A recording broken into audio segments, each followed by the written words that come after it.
In section 5.1, we're going to graph polynomials. And before we can jump into the graphing, there's some concepts that we need to understand. Some concepts that we already know and some that might be new to you. And so before I jump into the section, I'm just going to go over some of the concepts that we need to relearn or learn for our first time. The first concept is the x-intercept of a polynomial, and that we know how to do already. But in conjunction with the x-intercept of a polynomial, we're going to need to know something called multiplicity.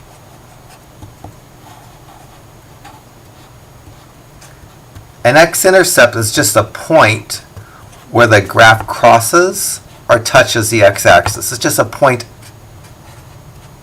of the function on the x-axis. Any point on the x-axis would be considered an x-intercept. So if I make a graph, just a generic graph, make it have nice values.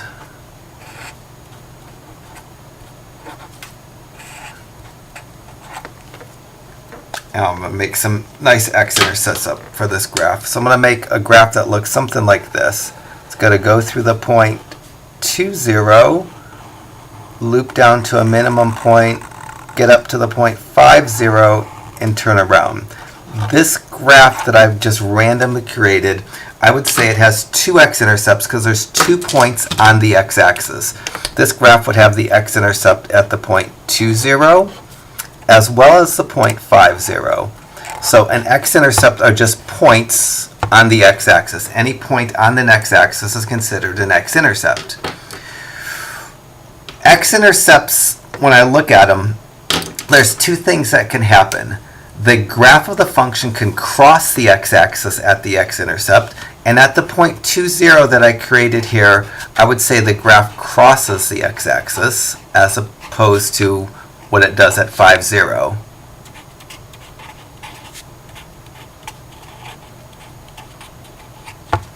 And at the point 5, 0, the x-intercept is a turning point, and instead of crossing the x-axis, the graph kind of bounces off the x-axis and doesn't physically cross it. It doesn't go from below the x-axis to above the x-axis.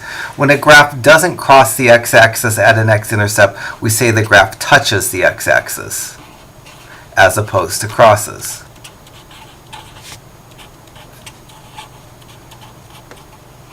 So graphs can either cross the x-axis at an x-intercept, or they can touch the x-axis at an x-intercept. And how I could know whether a graph is going to cross the x-axis at an x-intercept or touch the x-axis at an x-intercept has to do with the new concept in this section, which is called multiplicity. And it should say find the multiplicity of an x-intercept. The multiplicity of an x-intercept is just the word. And the word is either odd or even. So the next thing we need to talk about is the multiplicity of an x-intercept.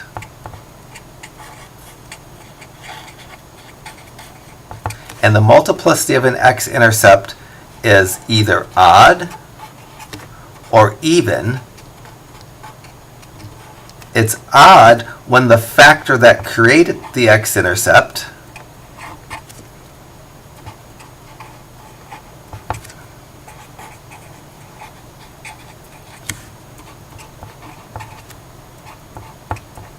has an odd exponent, and it's even when the factor that creates the x-intercept, I didn't finish up writing what I wanted to write. It's odd when the factor that creates the x-intercept has an odd exponent.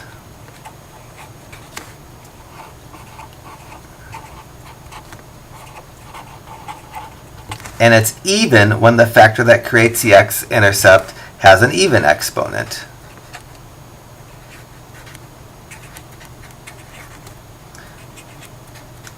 let me show you in an example of two separate functions that have the same x-intercept, one having an x-intercept with odd multiplicity, the other have an x-intercept with even multiplicity, and show you how that relates to an x-intercept, whether it being a crossing point or a touching point. So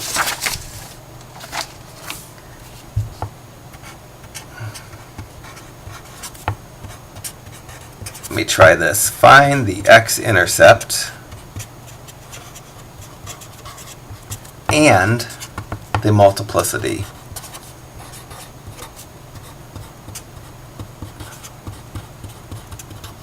I'm going to give a simple function, f of x equals x minus 4 squared. X-intercepts are points on the x-axis. Points on the x-axis have zeros for y's. To find an x-intercept of a function, you just set the function equal to 0. So to find the x-intercept for this function, I'll set x minus 4 squared equal to 0. To do that, I can write it without the exponent if I make 2x minus 4's being multiplied by each other. X minus 4 squared is the same as x minus 4 times x minus 4. And then I can find the x-intercepts by taking the factors and setting them equal to 0. Each of the factors, to solve it for x, you're going to have to add 4 to both sides. And they each give me x equal to 4. The x-intercept for the function x minus 4 quantity squared will have an x-coordinate of 4. And always when you find an intercept, the opposite letter has a 0, so the y-coordinate's going to be 0. The x-intercept's going to be the point 4, 0. The multiplicity is going to be even because the factor that created the x-intercept had an even exponent. The factor here is x minus 4 squared. X minus 4 squared has an exponent of 2. 2 is an even number, so the multiplicity is even. The multiplicity of an x-intercept is either the word even or odd. It's even if the exponent that created the factor is even. It's odd if the exponent that created the factor was odd. So this is going to have even multiplicity. Let me graph this function so you can see the x-intercept and what happens at the x-axis for this x-intercept. So I'm going to graph the function x minus 4 squared, x minus 4 squared. Do a zoom standard because I don't know what I graphed last. And the graph has the x-intercept at the point 4, 0. The point 4, 0 is about right at the vertex of this parabola. And the parabola, as opposed to crossing the x-axis, it does like it does at 5, 0 here. It touches the x-axis. And it turns out that that's not random. If a function if an x-intercept has even multiplicity, then the graph touches but doesn't cross the x-axis. So when we find the multiplicity of an x-intercept, if the multiplicity is even, then the graph touches the x-axis as opposed to cross the x-axis.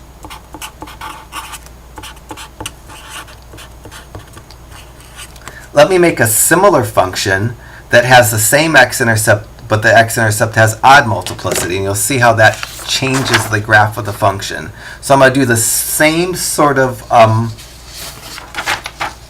algebra for this function. I'm going to say find the x-intercept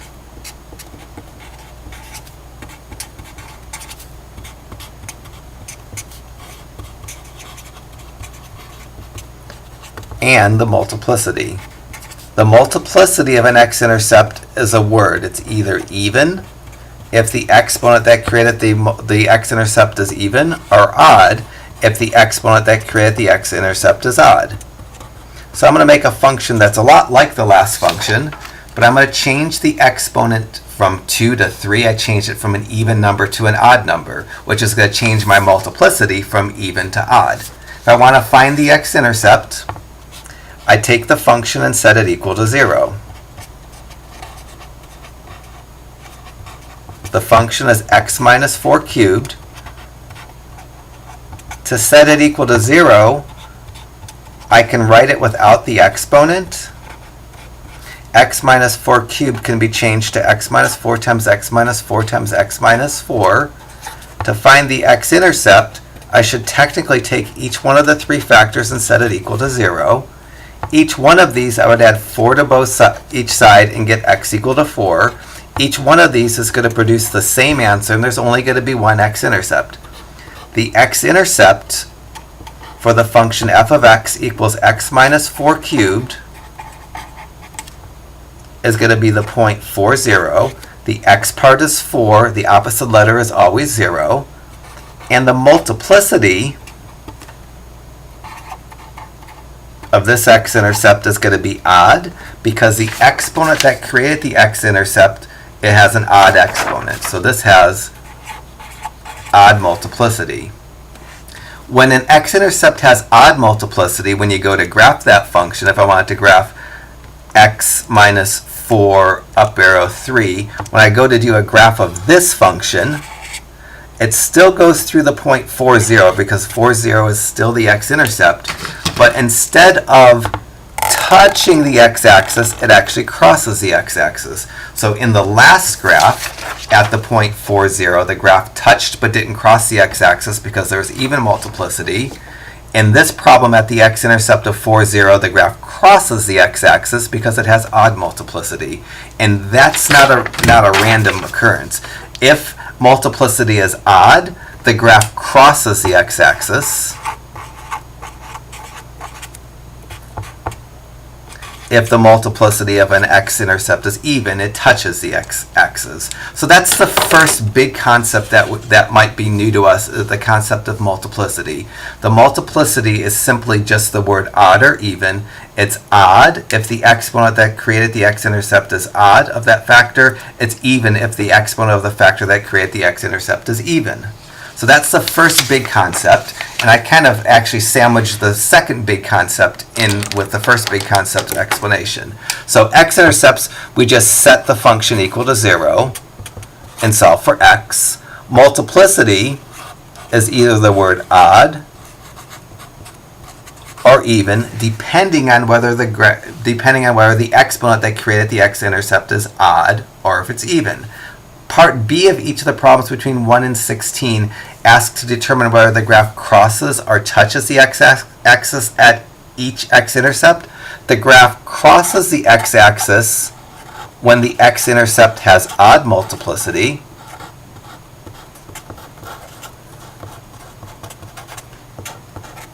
And it touches the x-axis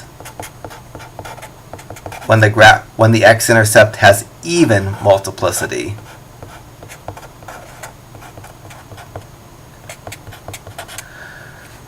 Well, that's spelled, but it is what it is. So we talked about x-intercepts briefly again in multiplicity for parts A. For part B, touching and crossing the x-axis, we looked at. Part C of each of the problems in 1 through 16 says determine the maximum number of turning points. The maximum number of turning points in the graph of a polynomial is the highest exponent, or the degree of the polynomial,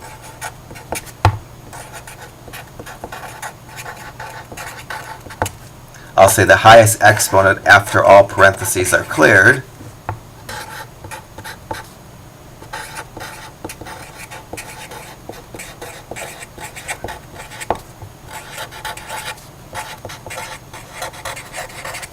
minus 1. Let me talk about what a turning point is. We kind of already know that. I just gave it a new word and what I mean by this statement here. So determine the maximum number of turning points on the graph. And when I go to graph a polynomial in this section, we're going to not distinguish between maximum and minimum points. Maximum and minimum points in this section are both going to be called turning points. I'm not sure why we do that, but it is what it is. So here's a graph that has a maximum point and a minimum point. This maximum point that I'm not going to label is called a turning point. It's actually a maximum point. And this minimum point is also called a turning point. So a turning point is just a generic word for a maximum or a minimum point without including maximum or minimums. So this graph has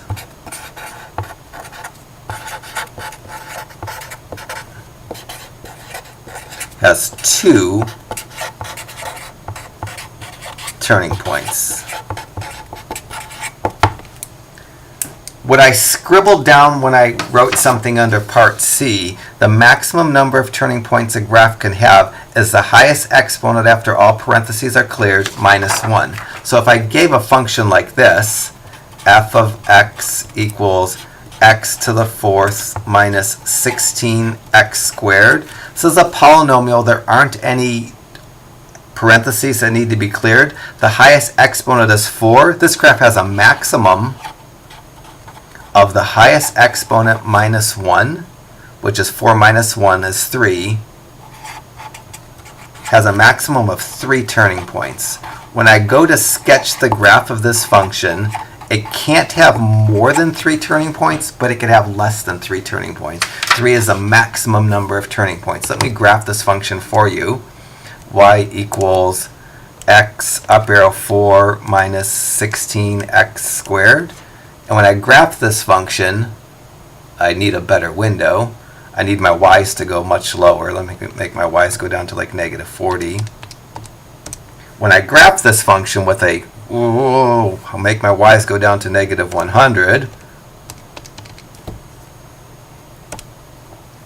This function has 1 turning point, which is a minimum point, a second turning point, which is a maximum point, a third turning point, that's a minimum point. This function, because it's a 4th degree polynomial, had a maximum of 3 turning points, but it could have less than 3 turning points. If I gave you another function like this, f of x equals x, about 3x to the 4th minus 7, that has a maximum of 3 turning points, but it could have less than 3 turning points. So if I graph this, I know I'm not going to see more than 3 turning points, but it could have less. If I graph y equals 3x up arrow 4 minus 7, go back to a zoom standard,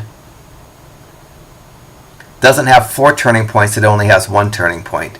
So if a polynomial is multiplied out, it can't have more turning points than 1 minus the highest exponent, but it could have less.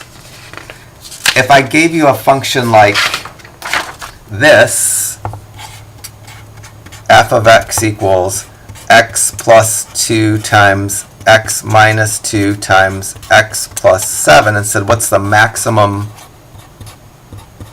number of turning points, well, you can't answer that question while there's parentheses. The maximum number of turning points on the graph is the highest exponent minus 1 after all parentheses are cleared. It's the highest exponent minus 1 after all parentheses are cleared. Here, to determine the maximum number of turning points, I'd have to clear the parentheses. And to clear the parentheses, the easiest thing to do would be to FOIL this. I'll go first our x times x, which is x squared. Outers are x times minus 2, which are minus 2x. Inners are 2 times x, which is a plus 2x. Lasts are 2 times minus 2, which is a minus 4. Combine the inners and outers, and you'd get x squared minus 4 for the beginning of my multiplication. Now I'm going to clear the parentheses by foiling again, going x squared times x. That's going to give me x cubed. Then x squared times 7, which is 7x squared. And then minus 4 times x, which is minus 4x. And then minus 4 times 7, which is minus 28. This function, if you clear the parentheses, is x cubed plus 7x squared minus 4x minus 28. So the maximum number of turning points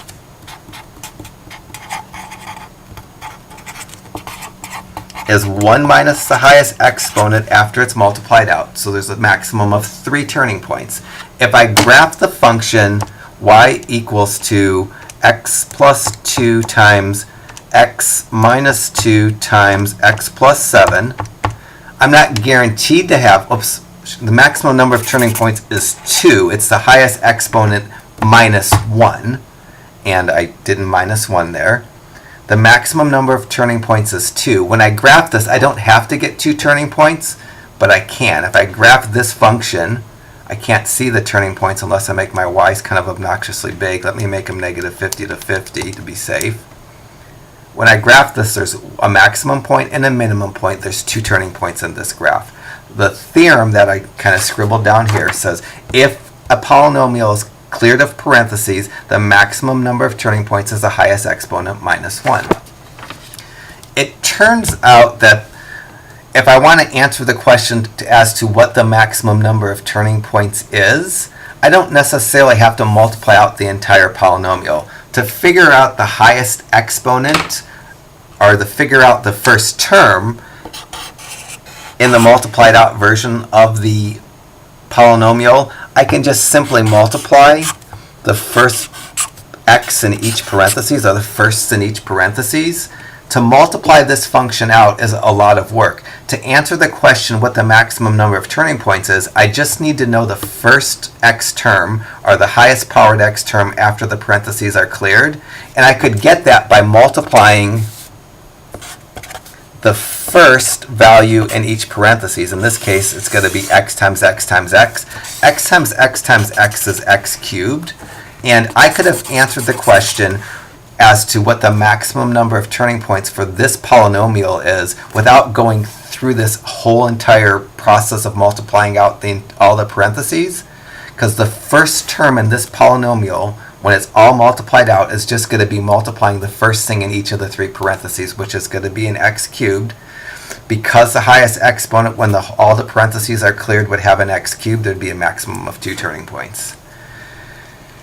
Oh, right, so that's the second of 3 concepts. I'm not going to go real deep into the concepts because once we get into doing the problems, I will do the concepts, again with a little more detail. But this is just giving you an idea of the words, and so that when we get into doing the problems, they're not actually foreign to you. So as I look at what I have here for the first 16 problems, we talked about x-intercepts, multiplicity, crossing and touching the x-axis, and we talked about the maximum number of turning points. So I've kind of talked about everything I needed to in part A, part B, part C. In part D of each of the first 16 problems, it says sketch a graph and approximate the turning points in the x-intercepts. That I'm going to save doing that part till we actually get into the graphing. There isn't anything new there. We've talked about turning points. We've talked about x-intercepts. For part D, describing the end behavior, that's something that's new. End behavior is either the word rises or the word falls. Graphs of polynomial have 2 ends, kind of a left end and a right end, and the end behavior is going to be an indication of the direction that the graph is going on that end of the graph. So let me just graph a random polynomial graph.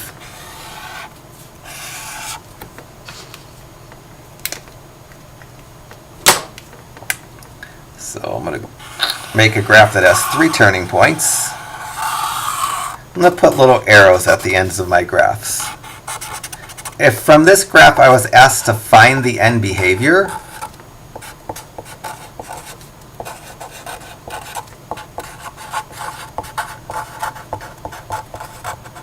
there's 2 ends. There's a left end and a right end of this graph. Kind of doesn't really end. It goes on forever. A left edge and a right edge of this graph. And the end behavior is either going to be the word rises or falls. And there's going to be a left side and a right side. So I have to describe what the graph is doing separately on each side. For the left side, because the graph has an arrow pointing up, as I trace to the graph towards the left end, because it's going up, we're going to say the end behavior for this on the left side is that it rises. Or it means it's getting, as I'm tracing to the left edge of the graph, it's getting higher. Similarly, if I want to say on the right side of the graph what its end behavior is, as I trace to the right edge of the graph is getting higher. Arrows that point up tell me that the behavior on that side, the end behavior, is rising. So for this graph, we'll say that the right-hand behavior is that it rises as well. So the end behavior for this graph, the left side goes up, so we say it rises. The right side is getting higher, so we say it rises. Let me make another graph up and tell you the end behavior of it.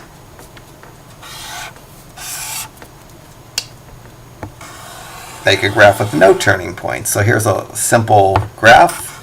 I'll put arrows at the end because that helps me figure out end behavior. For this graph, this is the left side, or the left end of the graph. This is the right side, or the right end of the graph. If I want to talk about the left behavior, if I trace on this graph towards the left edge, I'm getting to that arrow which is pointing up. When an arrow is pointing up, we say that the behavior is rising. So for the end behavior, on the left-hand side, we're going to say it rises. And specifically, I would say it rises to the left.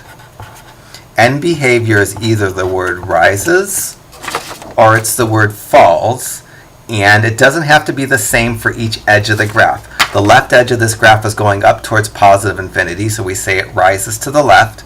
But the right edge of this graph is going down, and when a graph goes down, we say it falls. The arrow pointing down will tell me that the right-hand behavior is falling.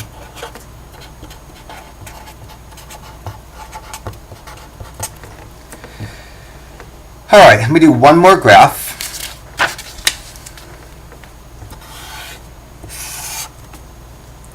We'll make it have a few turning points.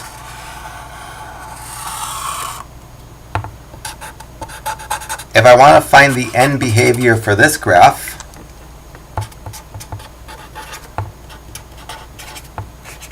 the graph has a left end and a right end.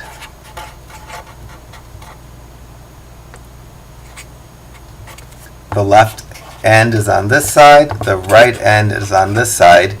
End behavior is either the word rise or falls, and we have to separate each side because they don't necessarily have to do the same thing. The left-hand side, if I'm tracing towards the left end, the graph is going down towards negative infinity. When you have an arrow or that edge goes towards negative infinity, we say it would fall. So the left-hand behavior here is falls to the left. And for the right side of the graph, the arrow that I put at the end of the graph is pointing up. If I trace towards the right edge of the graph, is going up towards positive infinity. And we're going to say the graph rises to the right.